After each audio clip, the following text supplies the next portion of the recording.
balse waxaad moodaa inagu ka Soomaaliland ahaan inaynu kitaabkii Allah aynu lambar 4 ka dhignay xagga dambe waxaad arkaysaa dadku markay isqabsadaan waxay tagayaan xeer jajab keeni hore geedka hadday ka wax ku qaban waayo waxay qabanayaan maxkamadda hadday maxkamaddu kala saari weydo waxay oranayaan kitaabkaas wuxuu ina kala xukumo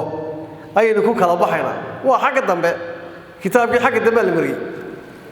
adeegada waxaan idin sheegay horta waxa weeye inay maxkamadaha kitaabka ay lagu xukumo wanaagsan inkastoo dastuurkii jiro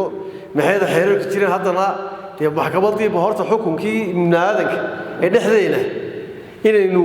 kitaabkii la isku xukumo laana waxa arkaysaa dadkii kitaabkii ka cararaya kitaabku waxa looga cararay laba garanayo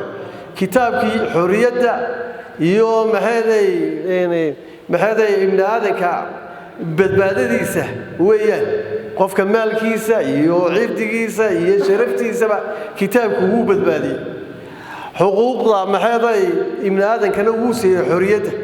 oo qofka imka dambi laga galaamo qofka dambi qof laga dilo xorriyad uu siiyay kitaabku inuu saamaxo inuu diya ka qaato inuu dil inta uu siiyay hada magaras kitaabku wax looga cararay laba garar war kitaabka inaan ka cararay xagga maxkamadaha inaynu kitaabkii geeyno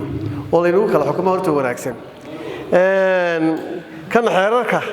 iyo dastuurka wadaadadu iyo ka yaacay markii hawooyinkii la kala yeeshay iyo badihii iyo dhulkii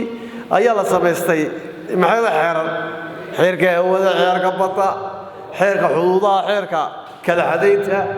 markaas xeerarka la sameystay iyo qaado horta culumaduna marka ay leeyihiin waxa la sameystay xeeraro kitaabkii laga cararayo kitaabkii laga ma cararin laakiin xeerarka waxa loo sameeyay hawadii ilaahay dad bixiyay iyo badii ilaahay bixiyay ayaa la kala yeeshay hada magaras taasi taa weey marka waxa weey garsoorku meel fiican buu horta marayaa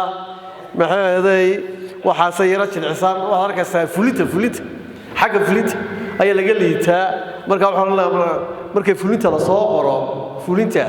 in kii garta yeeshay fulintiisii loo fuliyo ayaa wanaagsan. Salaam.